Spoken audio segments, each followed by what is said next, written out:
Si Senator Lacson po ay pagkakaalam ko isang magaling na investigador. Ngayon po pala yung manghuhula na. Paano po niya nahula, Chairman? At kaming dalawa po nagkakausap at niremind pa nga ako yung mga nakarang araw na, March 12, okay ka na.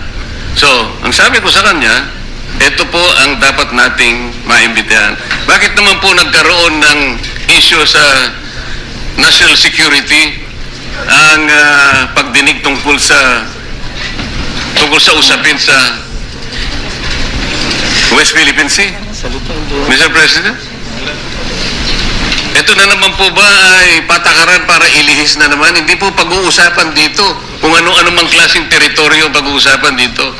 Ang pag-uusapan lang natin ay yung masigalot na pinalalaki nila at hindi nila maintindihan na walang kamatayang West Philippine Sea. Nakalagay po kasi sa Administrative Order number 29 dated 2012, Mr. President. 14 na taon nang nakararaan, minanduhan mismo ang NAMRIA at ang DFA na mag-submit ng mapa at mga charts sa opisina ng United Nations General, as UN Secretary General, at inotify ang lahat ng international organizations katulad ng IHO. Ano po bang ibig sabihin nun, Mr. President? Alam po ba ito ni Senator Lacson, yung Administrative Order number 29? This is something between the chairman of the Foreign Relations Committee and the gentleman from Tarlac and Pampanga, Mr. President. Hindi po, tinatanong ko po kayo. No, I don't know Administrative Order number 229. Hindi po ninyo alam, sasabihin ko sa inyo. I don't Ulitin need to ko. know, Mr. President. I'm not interested.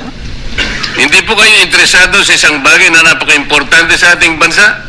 Hanggang ngayon, hindi ma-drawing ang West Philippine Sea. Hindi kayo interesado? Hindi po ko rin interesado sa sinasabi ninyo.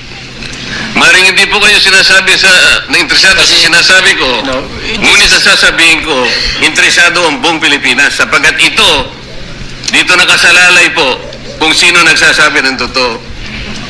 So ayaw po ninyong malaman ng totoo, Ginoong Lacson?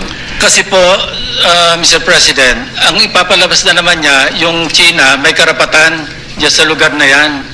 Kaya ayoko na po marinig kasi ilang beses na po natin narinig yan, medyo masakit na sa tenga eh. Alam po Kaya ninyo, sinasabi ko po, ayoko na alam po ninyo, marinig Mr. kung President, nanggagaling sa kanya, Mr. President. si Senator Lacson po ay yung pagkakaalam ko isang magaling na investigador. Ngayon po pala yung manghuhula na.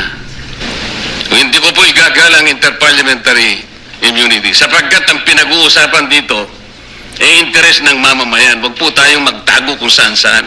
Sinabi po ninyo, Mr. President, Senator Lacson, yung Apostille Convention. Hindi ba pinahayag po ninyo sa isang pag-i-interview ninyo na kung si Saldico lamang ay makakuha ng isang subscribe statement kahit sa Zoom lang, ipatatawag namin siya? Bakit hindi po ganun ang ginawa ninyo? Pwede naman siyang mag-Zoom pagkatapos na magkaroon ng Apostille sworn statement. Bakit hindi po ninyo ginawa? Meron naman pong Zoom eh. Natatakot yung tao.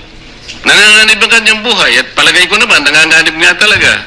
Hihintay pa po ninyo na humarap sa inyo? Pwede naman ang Zoom eh. Kung talagang gusto nyong tuntunin ang lahat ng mga ebidensya na dapat nating puntahan. Ito po yung pinupunto ng aking privilege speech kahapon eh.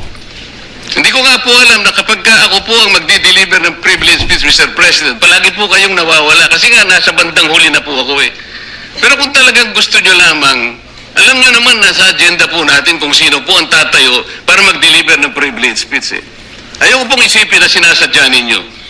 Ngunit narinig naman po rin nyo eh. Mr. President, pagkatapos isasama yung Kalayaan Island Group, ano po ba talagang pinag-uusapan natin dito? Yung kapakanan ng bayan, pinipilit po nyong pinagtatanggol ko ang China. Sa March 12 po, Mr. President, Senator Lacson, sana po may panahon kayo sapagkat ipinatawag ko sa magitan ng isang resolution at ito po ay alam na ni Senator Erwin. Pinatawag ko po ang NAMRIA, pinatawag ko po ang Philippine Coast Guard, Philippine Navy, ang DFA, pinatawag ko rin po si Justice Carpio at saka yung professor sa UP. At At kung sino man po ang interesado, pero once and for all, malaman po natin dito kung sino ang sinungaling, kung sino ang makatsina, kung sino ang naggagaling-galingan at nagpapanggap na expert in international law. Sana po, Senator Lacson, nandun po kayo. Mr. President, may we hear from the chairman of the Foreign Relations Committee because his name was mentioned. May I just confirm if indeed he will call for a hearing and invite those people mentioned, Mr. President? With due respect, Well, as requested, if you would like to respond,